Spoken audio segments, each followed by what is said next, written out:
ChatGPT, un outil utilisé de tous de nos jours, mais il n'est pas utilisé à son plein potentiel, on peut le voir d'ailleurs sur Excel. Au lieu de l'utiliser directement sur Excel, on va souvent aller le questionner pour essayer de résoudre certains de nos problèmes, pour essayer d'utiliser des formules qu'on ne connaît pas, et ça c'est pas la meilleure méthode pour utiliser ChatGPT.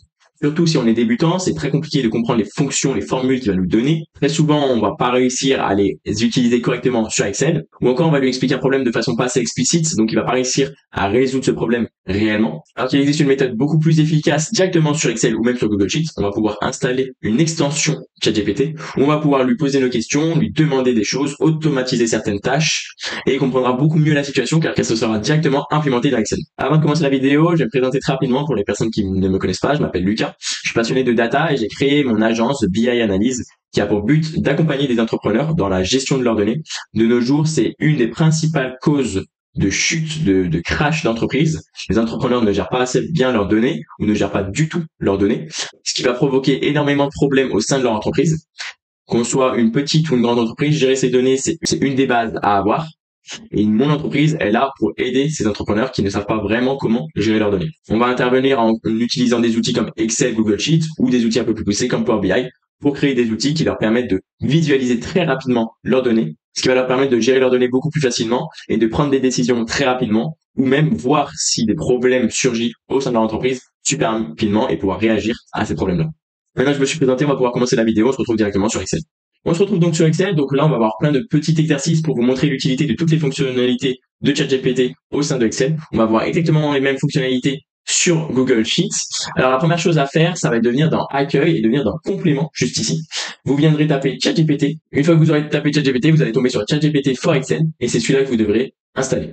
Vous aurez une fenêtre qui va s'ouvrir sur votre droite et ici vous allez pouvoir voir toutes les fonctionnalités de ChatGPT que vous allez pouvoir utiliser directement sur Excel. Pour utiliser une de ces fonctionnalités, c'est très simple. Vous venez sur une cellule, vous mettez OK et vous tapez une de ces fonctions, par exemple AI, et vous voyez que toutes les fonctions apparaissent, comme par exemple AI Ask. La première qu'on va utiliser, c'est d'ailleurs AI Ask, où on va poser des questions à ChatGPT. Là, c'est la fonction la plus simple, où on va retrouver un peu l'utilité de ChatGPT, sauf que ça sera directement au sein de Excel. On va poser des questions à ChatGPT, on va donner des prompts à ChatGPT, c'est pas forcément des questions, ça peut être des choses à faire.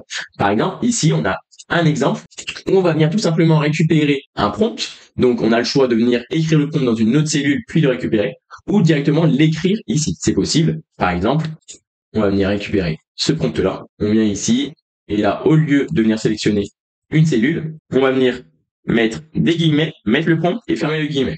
Donc, notre prompt, c'est écrire une description de maximum 200 caractères. Donc, on va écrire le prompt au début, puis on met un point virgule, et ce qui arrive ensuite, on va tout simplement lui donner sur quoi doit se baser cette description. Ici, ça va être sur notre énorme description qu'on a là, et notre produit.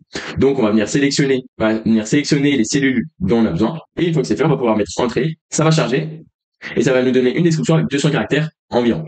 C'est aussi possible, comme je vous l'ai dit, de venir écrire notre prompt dans une cellule, et ensuite de venir sélectionner cette cellule, comme ceci. Donc là, on vient directement sélectionner la cellule qui nous convient, puis on vient encore sélectionner ce qu'on avait de base et on va lui dire de suggérer une catégorie de produits et de retourner uniquement le nom de cette catégorie. Ici, la catégorie, ça charge, c'est téléviseur. Donc ça, c'est la première fonction, AI Ask.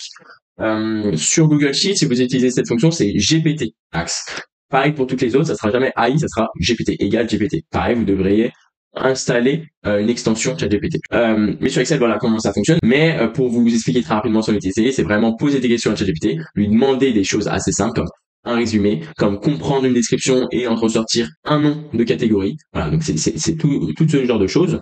On va avoir une deuxième fonction qui est AI Table. Donc ici, je vais avoir beaucoup plus d'exemples pour vous montrer un peu toutes les utilités de cette fonction-là. Donc, AI Table, de même, on va utiliser un prompt et des valeurs.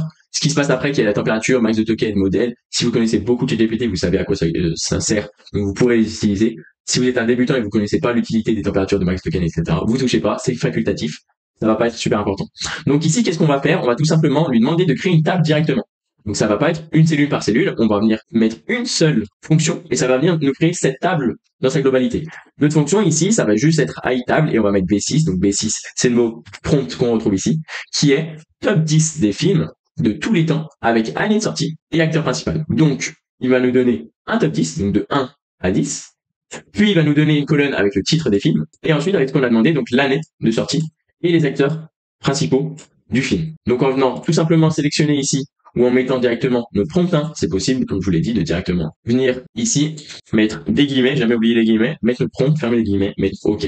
Ça charge et ça va nous créer directement une table entière avec les colonnes qu'on a définies. Donc, notre année de sortie, nos acteurs principaux. Vu que c'est un top 10, il va nous mettre une sorte d'ID entre 1 et 10, de 1 à 10 plutôt, et le titre du film pour qu'on sache de quel film il parle, bien sûr. Donc voilà. Donc ça, c'est la première utilité. Si on veut créer une table directement avec plusieurs colonnes, c'est possible. Ensuite, on va pouvoir définir ces colonnes, pas forcément avec notre prompt. Par exemple, on va juste lui dire top 10 des films de tous les temps, et on va écrire en dur nos en-têtes de colonne, donc nos années, nos titres, nos réalisateurs et nos pays. Donc là, dans notre iTable, on va dans un premier temps sélectionner notre prompt, qui est top 10 des films de tous les temps. Mais si on lui avait donné ce que ça, il nous aurait donné juste la colonne titre, en fait. Il nous aurait donné une seule colonne qui aurait été tous les titres, les meilleurs de tous les temps. Un top 10. Sauf que vu qu'on lui donne en deuxième, vous voyez, point virgule, on lui donne en deuxième valeur tous ces en-têtes-là, il va venir, pour chaque en-tête, donner sur ce top 10-là les années, le titre, le réalisateur, le pays. C'est aussi simple que ça. Donc là, on peut venir, au lieu de tout définir dans notre prompt, créer nos en-têtes de tableau et donner notre prompt, puis une virgule et donner tous les en-têtes de nos tableaux pour qu'ils comprennent quelles données il doit nous donner. Et enfin, la dernière fonction de iTable, donc ici, on va faire à peu près la même chose. On va venir récupérer notre prompt qui est afficher les avocats spécialisés dans les accidents de voiture. Ensuite, on va lui demander quelle information sur ces avocats on va vouloir. Donc, ça va être avec nos en-têtes. On veut la description, on veut l'emplacement, on veut le cabinet et on veut le nom de l'avocat. Et en fait, on va lui donner le texte. C'est-à-dire, on va lui donner, regardez, du texte brut, pas du tout structuré. Où donc là, chaque paragraphe, ça va être le profil d'un avocat. On va lui donner du texte et on va lui dire, en fait, nous, dans ce texte-là, on veut seulement récupérer le nom des avocats, le cabinet où ils sont, l'emplacement et la description. Si on n'avait pas mis l'emplacement, il n'irait pas récupérer dans notre texte l'emplacement de nos avocats. Donc voilà, donc on va lui demander, là c'est un texte quand même assez structuré, parce qu'on va avoir, à chaque paragraphe, ça va être sur une personne, mais on aurait pu avoir un texte beaucoup plus brouillon, où on va avoir des informations sur des avocats, et on va lui dire exactement la même chose, et il ira lui-même chercher les noms des avocats, le cabinet de ces avocats, l'emplacement, la description, pour nous créer une table beaucoup plus propre, beaucoup plus structurée. Donc voilà, donc là, il va directement chercher des données brutes, donc ça va être très précis, ça va être exactement ce qu'on lui demande. Ici, on lui a pas donné de données brutes, donc il va chercher lui-même ces informations-là. Voilà, donc ça va être tout pour iTable. On va passer ensuite à iTranslate. Le but, c'est tout simplement de traduire. Donc par exemple, ici, on va lui dire, j'ai envie que tu traduises ce texte. Donc iTranslate, on met le texte en premier. Donc là, ça va pas être le prompt, ça va être le texte. Et ensuite, on va lui donner la langue. Donc là, j'ai une cellule où c'est écrit French, on pourrait directement mettre ici. C'est possible aussi. Ça fonctionne aussi. On pourrait aussi directement mettre notre texte en brut. Donc pareil, entre guillemets, et French en brut. Ça marche aussi. Donc voilà, donc il y a plusieurs utilités. Donc là, très simple, on lui dit juste de traduire ce texte en français. Ensuite, on va pouvoir ici prendre plusieurs lignes et les traduire dans différentes langues. C'est ça qui est utile quand on va, au lieu de mettre une donnée brute, on va lui donner plusieurs cellules. Donc on va lui dire, tu prends toutes ces lignes-là et tu les traduis avec tous ces langages-là. Donc en fait, ce qu'il va faire, c'est que pour A11, donc la première cellule, il va la traduire en français. La deuxième cellule, il va la traduire en allemand. La troisième cellule, il va la traduire en chinois, etc., etc. Donc ça, c'est super utile parce que si on veut utiliser plusieurs langages, on va pouvoir sélectionner une plage avec plusieurs cellules, on va lui mettre chacun un langage différent et il va venir traduire tous ces langages-là au lieu de mettre du brut où on va devoir du coup mettre du French puis German, etc., etc. C'est un peu plus compliqué. Donc ça, c'est super utile. Donc là, vous voyez qu'il va traduire tous ces textes-là avec du français, avec de l'allemand, avec du chinois, etc., etc. Ensuite, nouvelle utilité ici, traduire une langue sur plusieurs lignes. Donc en fait, ici, on va avoir plusieurs lignes et on veut traduire tout ça en français. Donc là, c'est à peu près la même utilité que ça, sauf qu'on n'aurait qu'une seule langue. Donc soit on fait comme la dernière fois, on met une seule cellule avec French, soit, et si c'est le cas, il faudrait, donc là par exemple, au lieu de mettre French ici, il faudrait faire très attention, venir sélectionner notre cellule et la bloquer, donc avec F4, on va mettre des $, et ce qui fait qu'on la bloque.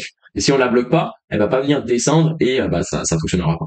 Donc ici, on vient tout simplement lui dire de traduire toutes ces lignes-là, et donc on va retrouver toutes ces lignes-là en français. Et enfin, dernière utilité, quand on va avoir des termes peut-être un peu plus compliqués, on va pouvoir lui donner tout simplement un glossaire, et pour ça, on va tout simplement lui donner notre texte brut, puis la langue, et puis on va lui donner ces explications-là, et il ira directement chercher donc le nom de ce glossaire-là et comprendre ce qu'il doit faire. Et ici, donner des équivalents métriques.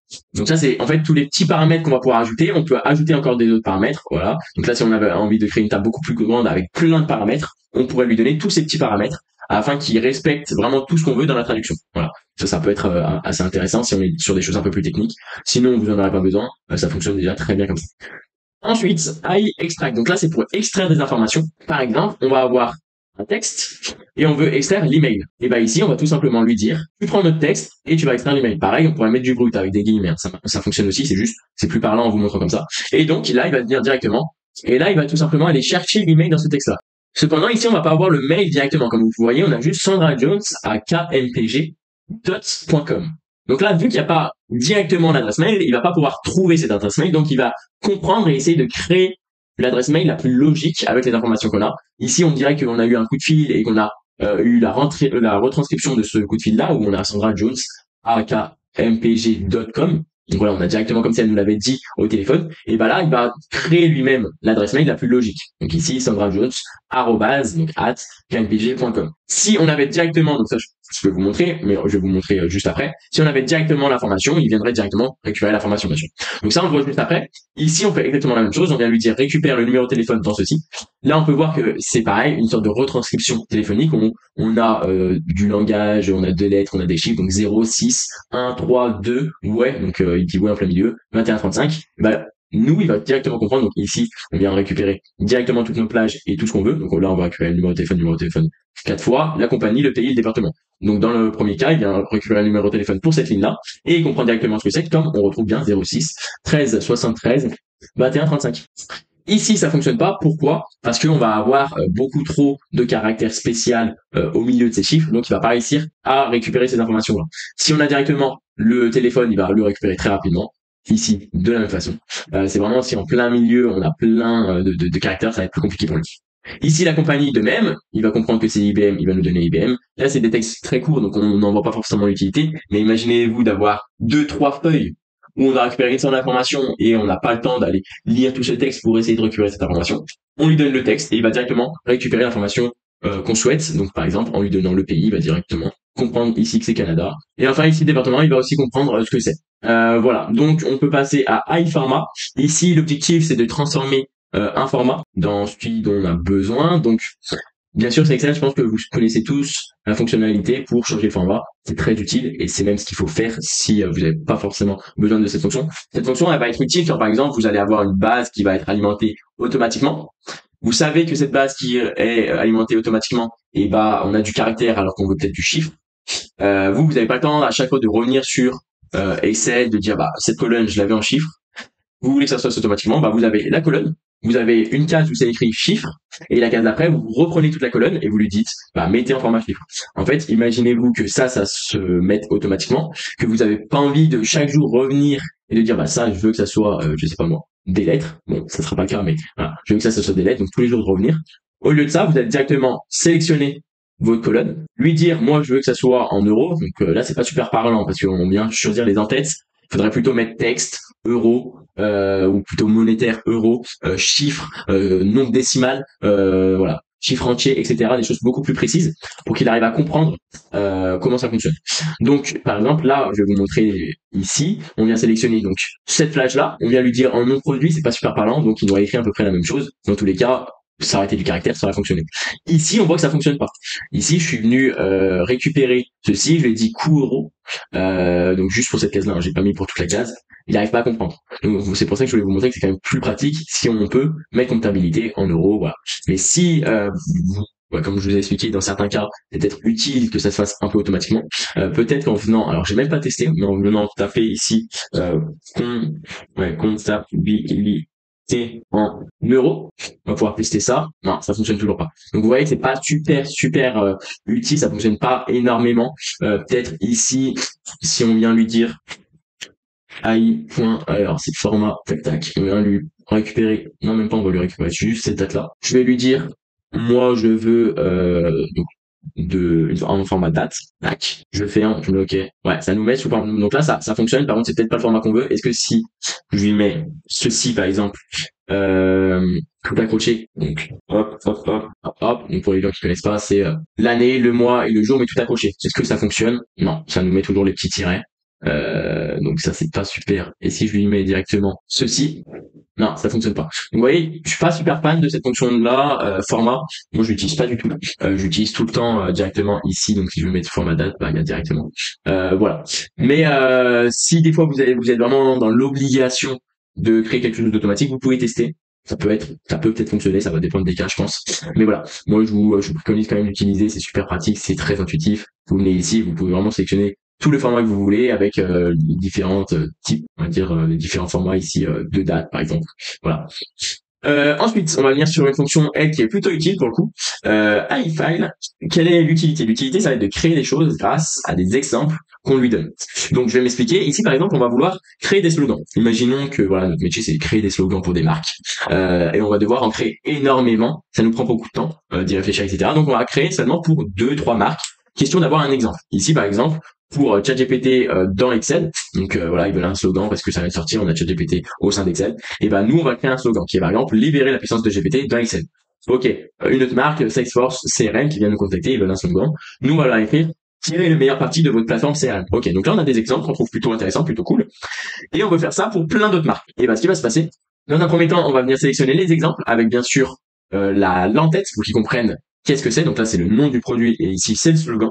Donc on va lui donner directement cet exemple-là. Et ensuite on va lui donner des noms de produits afin que pour chaque nom de produit, qu'il comprenne qu'il doit nous donner un slogan. Donc pour Microsoft, pour Facebook, etc. Et il va garder un peu cette énergie. Vous voyez, on va avoir toujours le point d'exclamation à la fin. Il va garder un peu cette énergie-là. On peut faire exactement la même chose ici. Là, on va avoir en fait un pays, donc France, Chine. Et de ces pays-là, on va en tirer un continent, puis une monnaie. Donc on va faire un exemple avec France et Chine, où on dit bah c'est Europe et Asie, euro et les yuan. Et on va lui dire, donc on va bien définir ici avec une en-tête, donc continent, monnaie. Ensuite, on va utiliser cette fonction, on va lui dire, bah vous prenez cet exemple-là, donc France, Europe, euro, et en lui donnant en fait des pays, il va comprendre qu'on se situe dans la colonne pays, et donc il va voir qu'il manque le continent et la monnaie, donc il va nous donner le continent et la monnaie. Si au lieu de prendre ici en rouge le pays mais qu'on prenait le continent, et ben il nous aurait donné le pays et la monnaie. Donc voilà, donc c'est pour vous montrer que même en n'utilisant pas des prompts, en ayant juste quelque chose de logique, on peut lui dire de refaire un peu la même chose qu'on avait déjà fait. Ça peut être aussi utile dans certains cas. Une fonction très utile, ça va être de créer des listes, tout simplement. En fait, ici, ça va être très simple. On va lui donner une consigne, donc c'est très simple. Fournir 10 slogans pour mon application Microsoft Excel, ChatGPT, for Excel. Donc là, on va juste lui dire, tu me donnes une liste de 10 slogans, donc il va nous donner 10 slogans. Là, c'est très simple. Donc si vous avez, par exemple, des choses à créer, par exemple, on va faire quelque chose de très simple. Donc là, as list. On va lui dire, moi, j'aimerais je sais pas, je suis en train de tester des exemples. J'aimerais juste avoir des prénoms. Voilà, des prénoms, mais j'aimerais avoir voilà une colonne de 50 prénoms. Bah, liste, moi, 50 prénoms, par exemple, féminins. On ferme et on nous dit OK. Il charge. Donc là, les listes, ça va être... Donc voilà, vous voyez que ça nous crée directement une liste de 50 prénoms féminins. Voilà, donc ça, c'est assez cool. Si vous voulez créer des données un peu aléatoires, on va dire, ou même plus précises, hein, si vous êtes plus précis, là, vous pouvez dire c'est un prénom féminin commençant par la lettre A, par exemple. Voilà. Donc, vous pouvez créer, en fait, sur plein de cellules, sur le nombre de cellules que vous voulez, plein de données. Donc, ça, c'est, je trouve, super intéressant. Et la dernière fonction, trace, ici aussi, on va avoir pas mal de choses à faire. Donc, le but de cette fonction, c'est que, à partir d'une description de quelque chose, il arrive à comprendre la description et qu'il arrive à choisir entre certaines réponses. Donc, pareil, c'est pas très clair. En gros, là, on va lui donner une phrase. Donc là, mon abonnement m'a été facturé 2 fois ce mois-ci. Ça pourrait être juste des problèmes clients, donc des clients qui viennent se plaindre avec un mail. Et nous, on a envie de trier ça très rapidement sur certaines catégories. On a envie voilà de regrouper les mails qui se ressemblent. Donc on va lui dire bah dans ce mail, pour toi, qu'est-ce que c'est entre toutes ces catégories-là. Donc on va lui donner un mail ou une phrase et il va nous dire ok est-ce que c'est un problème de facturation, est-ce que c'est un problème technique, est-ce que c'est un problème de gestion de compte, de demande de produits, etc., etc. Donc là c'est très simple. On vient prendre dans un premier temps le mail, la phrase, et ensuite on vient sélectionner nos catégories. Donc là en fait, qu'est-ce qu'il va faire? Il va lire notre mail ou notre phrase et il va dire ok, ça, un abonnement qui a été facturé 2 mois, ok, c'est un problème de facturation. Donc hop, il nous classe dans le problème de facturation. Et il va faire ça avec chacune des phrases. Vous pouvez le voir, il va faire ça avec chacune des phrases. Donc ça c'est super intéressant pour venir trier quoi que ce soit. Ici, on va avoir des phrases, ça aurait pu être des mails, des avis clients, voilà, juste pour voir, ok, les avis les plus, on aurait pu mettre, par exemple, positif, négatif, neutre. Et comme ça, il aurait compris directement, ok, cet avis est plutôt positif, je le mets comme catégorie positif. Je le mets dans la catégorie négatif, etc. Donc ça, c'est super intéressant. On a la même chose ici, avec plus de cellules, donc on va récupérer directement nos 4 cellules. Ça peut être aussi fait comme ça, avec encore une fois nos catégories. Et ça va venir, hop, vous voyez, actualiser les 4 qui sont ici. Là, on a fait la même chose avec les 4 du bas, on aurait pu prendre tout d'un coup, hein. On aurait pu dire là, bah moi je veux ici, tout ça, tac. Et il aurait cherché pour tout ça, ça on peut supprimer. Et voilà, et ça va directement chercher pour tout. Voilà. Donc voilà, donc ça c'est des petits exemples que je vous ai donnés. Donc pour vous montrer un peu comment on peut utiliser toutes ces fonctions-là. Si vous voulez retrouver un peu ces exemples-là, c'est très simple. Vous venez, donc comme je vous ai dit, quand vous êtes sur l'accueil, vous venez dans All Function.